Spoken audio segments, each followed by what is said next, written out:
Detroit businessman and the owner of the Ambassador Bridge, Matty Moroun, dead at 93.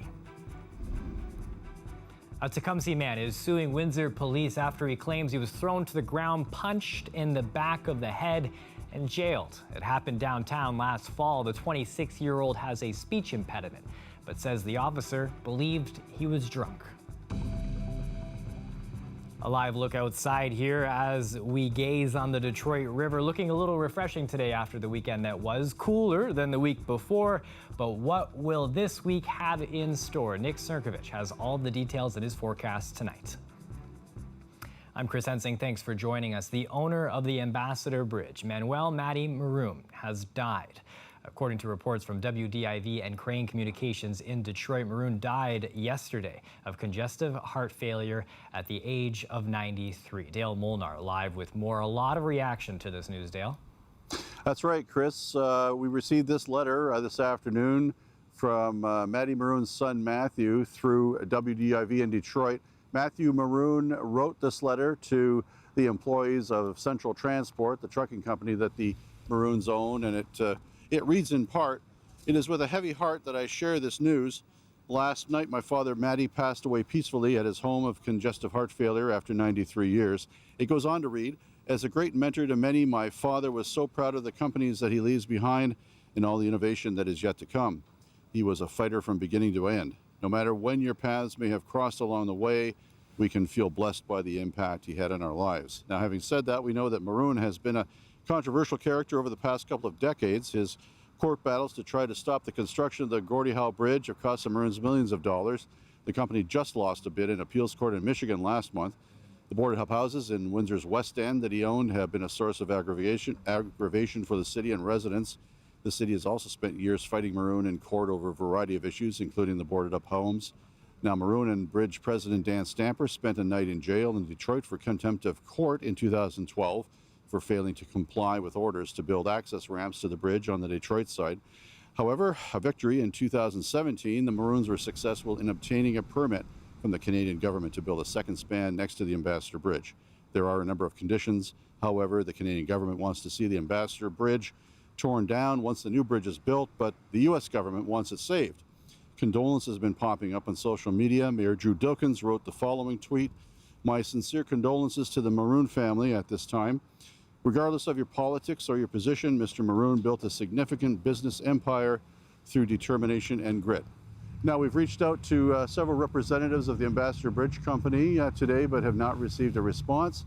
We've also reached out to Matthew Moroun's office, and we're told that they would be getting back to us.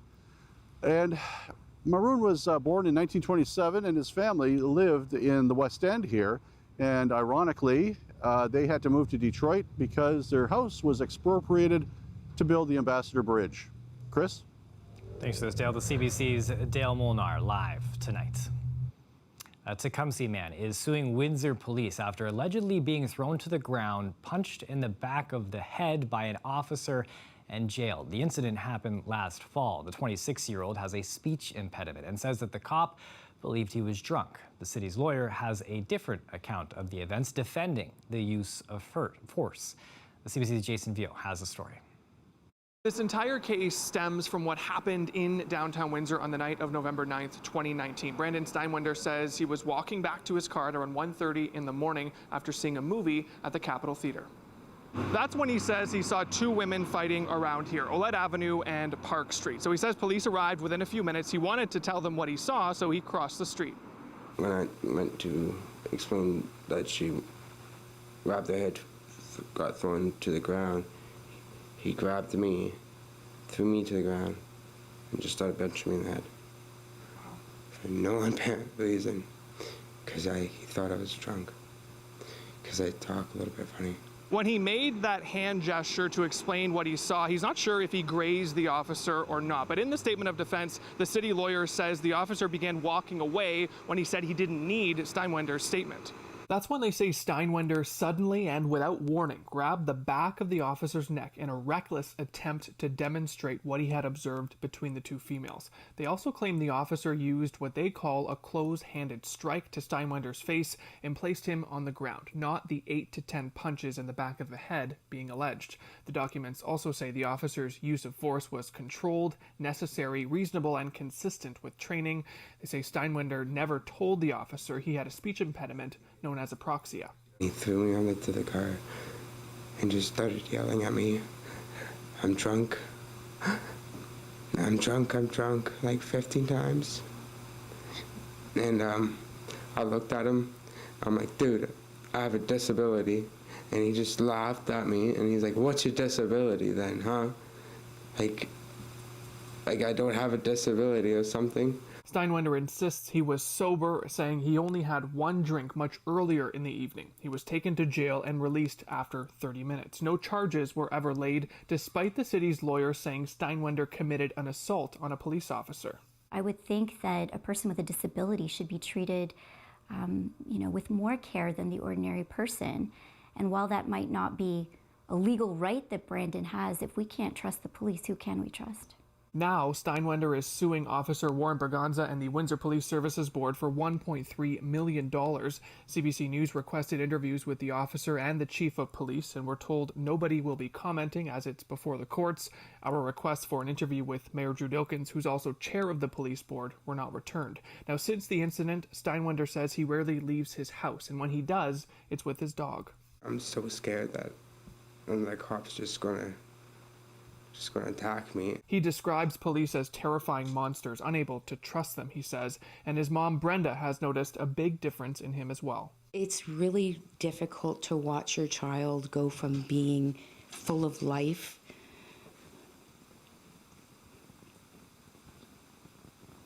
to struggling to find life. The allegations made by Steinwender have not been proven in court, and the civil lawsuit is in its early stages. Jason Vio, CBC News, Windsor. An alert issued today after a higher than usual number of drug overdoses this weekend in Windsor, Essex. It's been issued by the Community Opioid and Substance Group. Windsor police were called to 9 overdose calls this weekend, all suspected to involve fentanyl.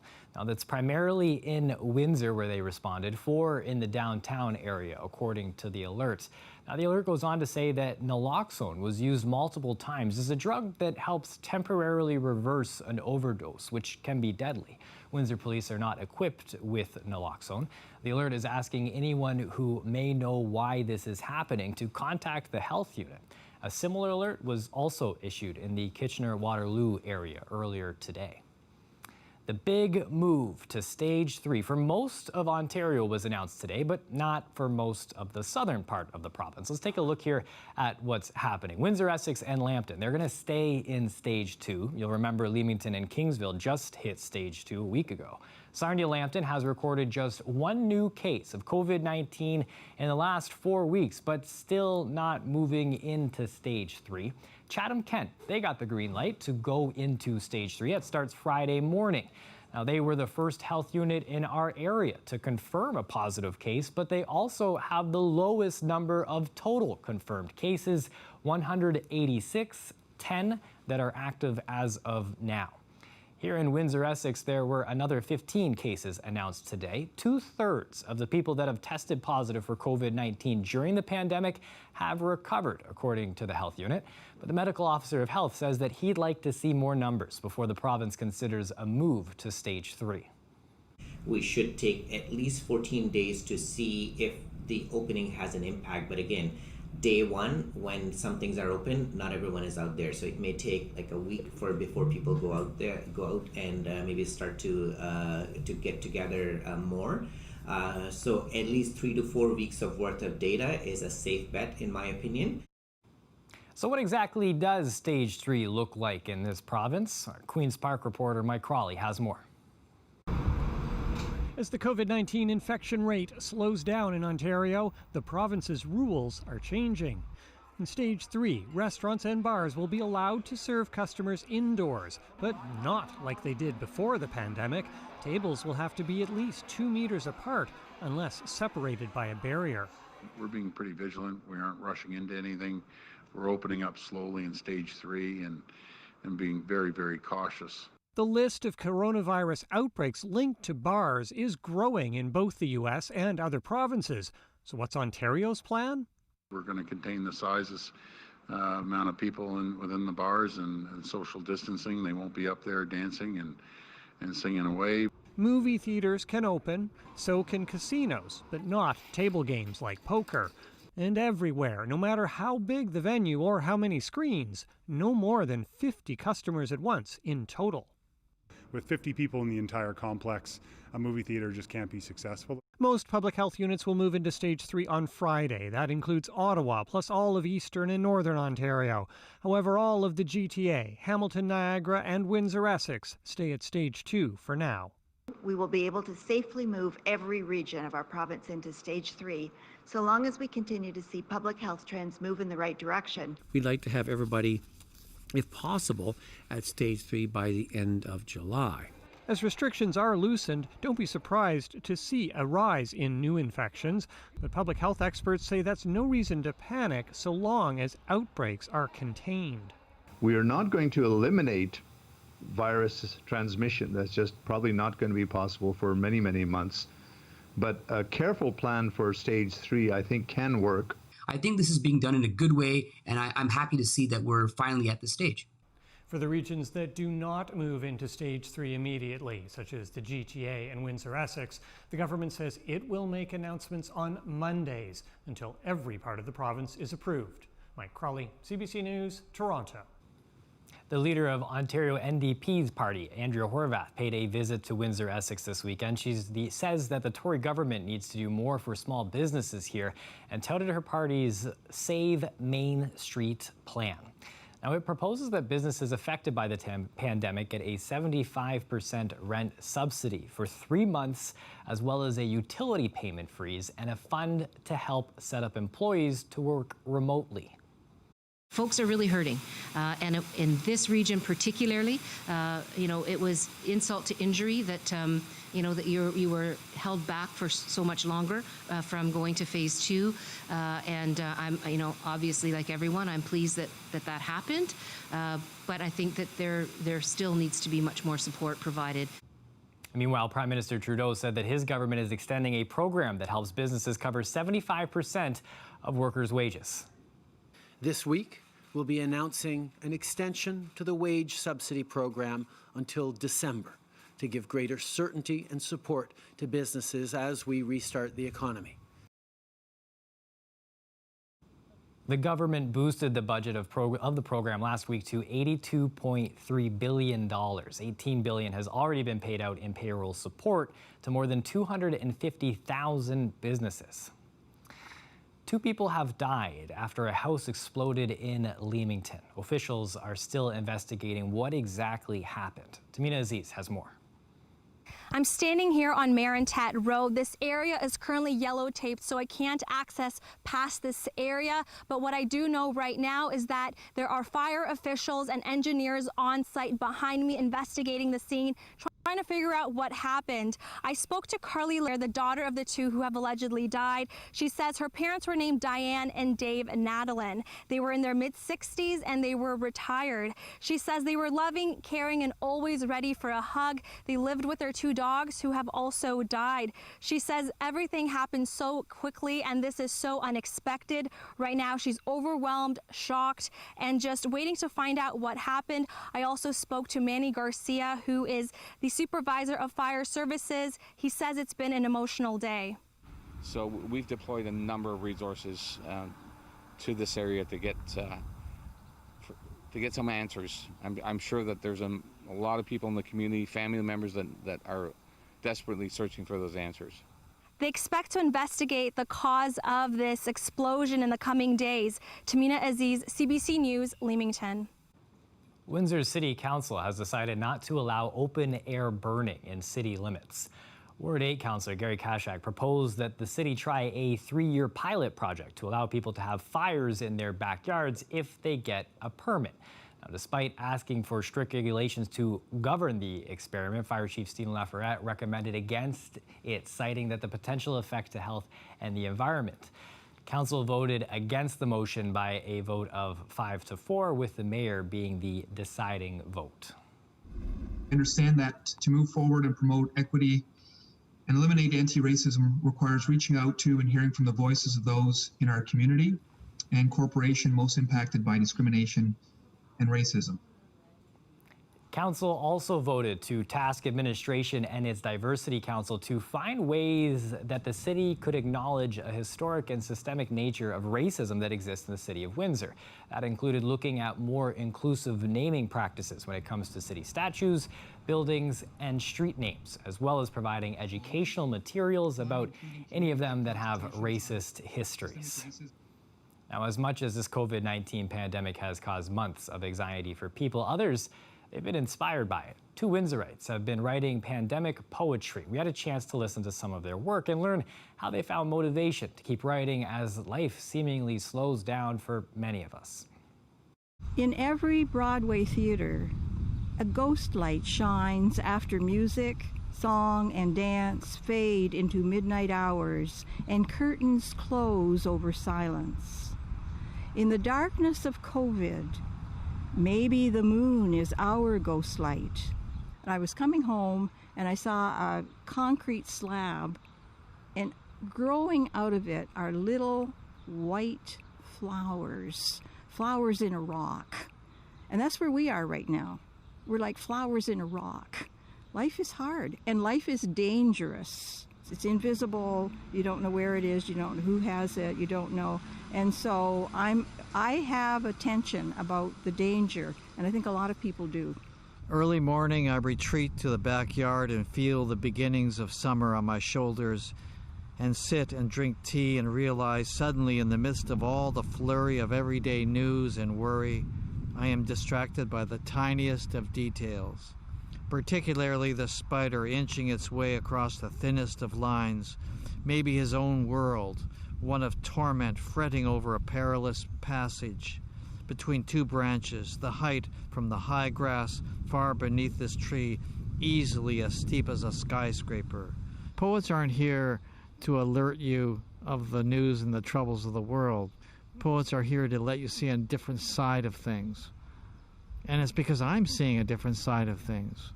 And I'm suddenly grateful for sunshine, and I'm grateful for learning about daylilies in my backyard that I never knew existed. I'm suddenly grateful for that tiny little spider, and I'm grateful for being able to be more mindful of people. N42, N42. 120, 40, 60, 80, 90. There's 200 for you, honey. G54. And thank you so much. G54. Come again. Bingo lovers in Windsor were finally able to get their fix this weekend, getting out of the house while keeping their distance from other players, doing it all for charity. About 450 cars parked outside the All-Star Gaming Center on Walker Road. The numbers were called over an FM radio signal that people could tune into from their vehicles. Instead of yelling bingo, the winners, of course, honked their horns, alerting attendants who could then come check their cards.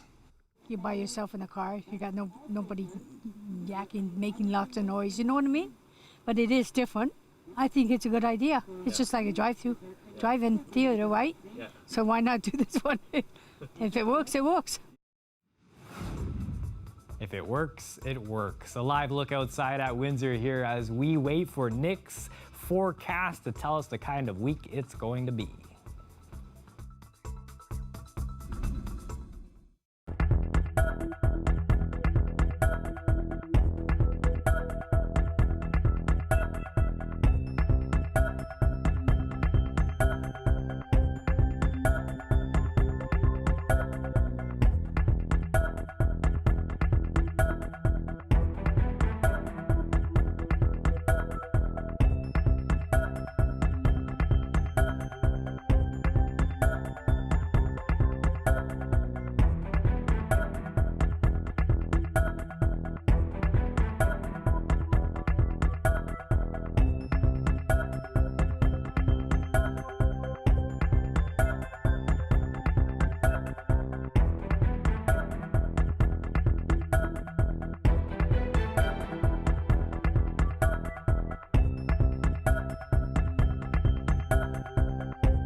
Joining us now for a live look at the weather is Nick Sirkovich. Nick, I was able to get to Malden Park on the weekend, hike the hill. It was the middle of like the hot weather that was out there, but it felt cool compared to last week for some reason. I think it has to do because those numbers we had last week were wild. Yeah, and I think the operative word there is compared to, because actually, when you look at it, we're at average temperatures. Oh, really? But we got so used to these temperatures in the sort of mid to high 30s, at least with the Humidex, it was high 30s, 40s, that this feels cool. But actually, this is kind of the average of where we should be.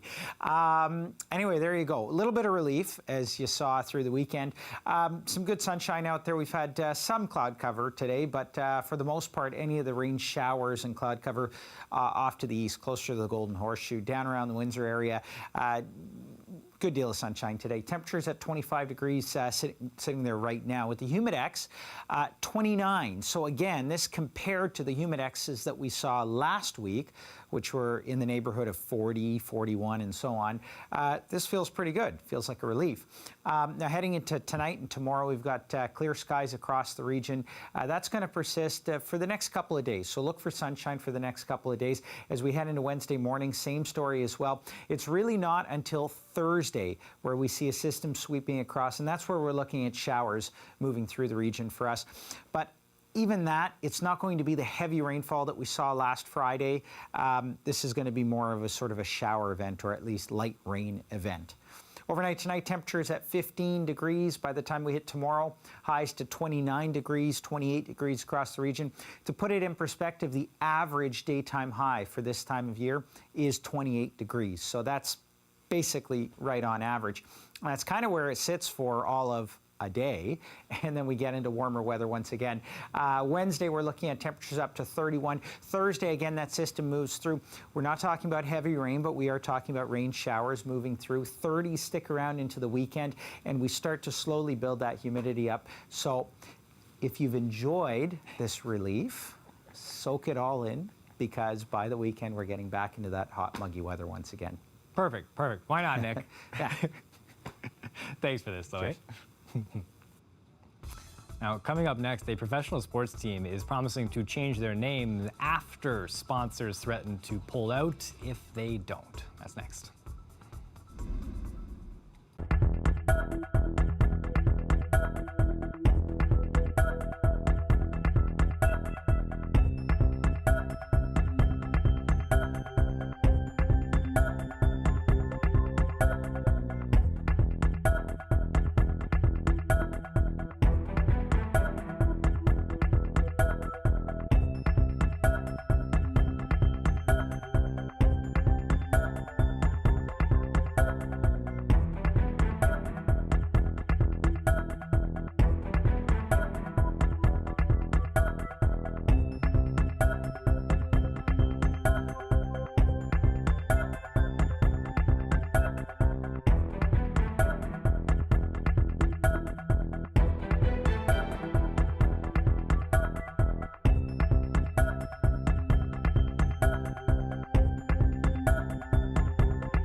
tragic end today in the search for a missing Glee actress.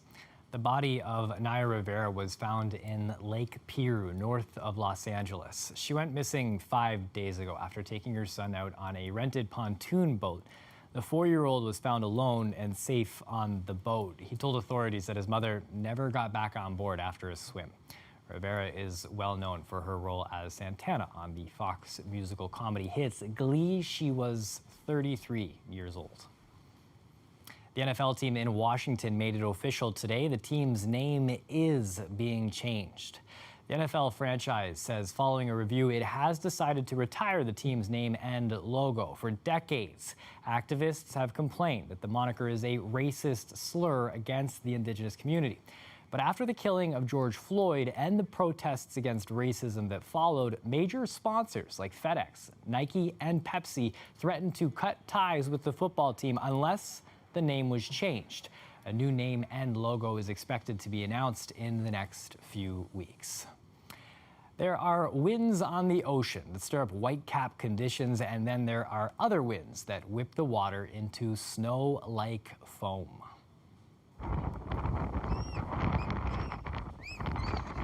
Bad weather in parts of South Africa's southwest coast left the ground and vehicles spattered with the stuff. Just look at this. Meteorologists warn of an intense cold front with gale-force winds up to 100 kilometers an hour. Authorities are urging residents to stay home. Chilly, wet, and windy conditions, they're gonna persist in the forecast till Wednesday.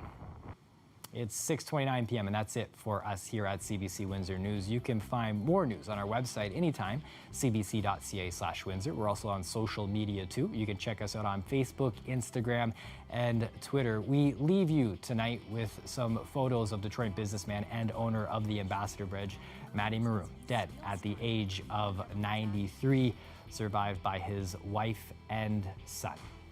That's it for us. Thanks for watching. Make sure you and your family stay safe.